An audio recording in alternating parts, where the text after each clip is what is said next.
Co-writer of Batman Begins, David S. Goyer, wrote an initial draft of the film featuring the Joker and Two-Face that was finalized by director Christopher Nolan and his brother Jonathan. A few of the film's main influences are Batman: The Long Halloween, Batman: The Killing Joke, A Clockwork Orange, the Joker's first appearance in Action Comics as Batman in 1940, the 1995 crime drama Heat, and the 1933 crime film The Testament of Dr. Mabuse. Chris Nolan made Jonathan watch The Testament of Dr. Mabuse with the intention of writing the Joker with Mabuse's mannerisms. Is there anything in there that kind of stood out to you in terms of the inspiration behind making this sequel to Batman Begins at all? I mean, that's pretty fantastic. The fact of not only the age that you touched on as to how long these characters have been around for, but obviously there's no way to avoid talking about The Dark Knight without talking about the iconic role of the Joker and what Heath Ledger played. It's, to me, that's really awesome that they had original inspiration from, what did you say, 1939? So that's pretty crazy that that's where the inspiration sort of grew from. Exactly. Yeah. Especially, I mean, obviously, like there are like some Batman comics, graphic novels that are referenced, like The Long Halloween and The Killing Joke, which are iconic in their own right. But also to think about like Stanley Kubrick, A Clockwork Orange. That's fascinating to me. Because Christopher Nolan is so often compared to Stanley Kubrick as a director. Mm-hmm. I believe he even helped kind of shepherded the new release of 2001: A Space Odyssey. Oh, sure. Yep. So it's super cool in that aspect as well. That was one of the, and I believe that was a reference kind of made more by Heath Ledger in terms of and his thought process for the role of the Joker. But yeah, like I said, like the fact that they went back to a movie from the 30s Yeah. to think about the way they were going to go about writing and portraying the Joker is just, it's so cool. It's so outside the box, and I think it works great for this movie. If you can't tell, but yeah, right. Speaks really speaks to the amount of R&D that went into the character, and then on top of that, the actor that had to wholeheartedly embody the Joker and become that character is it's just, it made the movie, obviously. So exactly. And The Dark Knight was the first Batman film to not feature the name Batman in the title. While Bale claimed it signaled a very different kind of Batman sequel than previous iterations, Nolan revealed the title also related to the film's White Knight, Harvey Dent. I like, yeah, that's cool. The yin and yang of it all.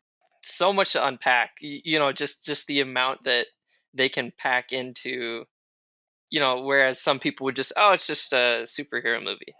Not a Right. chance. There's so much there you can spend years digging into everything about all these movies and never hardly scratch the surface. So and that, honestly, from a marketing standpoint too, that's probably a bold step, because obviously before this had happened, they had never had faith or never had the desire to attempt to have faith in a movie about Batman that wasn't named Batman or any, Batman plus anything else in the title. So that is, I think they knew going into it that they had created such a character with Batman Begins that as any sort of link to that first movie would have just carried it over. And super interesting to think of it that way in the Dark Knight, White Knight sort of yin and yang combination playing off each other. That's cool.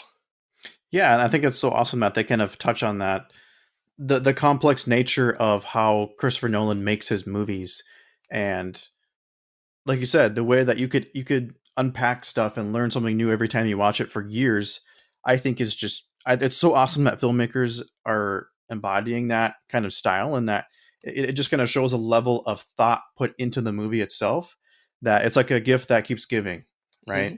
This is what I love about Zack Snyder movies as well, is that every time you watch one of his movies, no matter what movie it is, you're always going to learn something new, or there's always a specific reason why there's something in the background, or something is like a double meaning per se, right?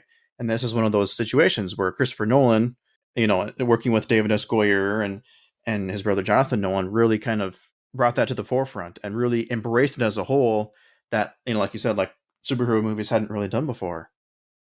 Well, you're mentioning the background and the foreground.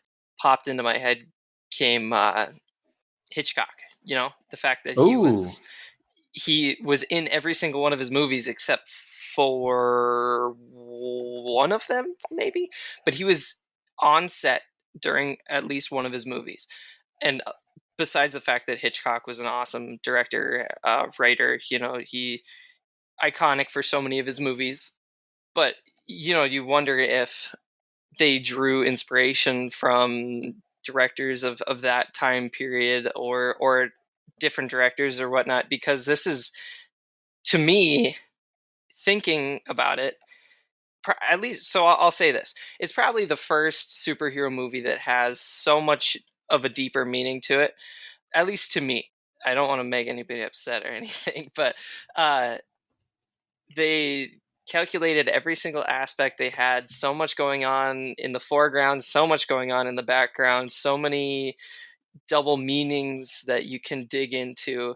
It seems like it opened up a totally new way of writing and directing films. That, the old adage always goes, the book is better than the movie. Well, I think these directors and writers have started a new era of, is the movie better than the book?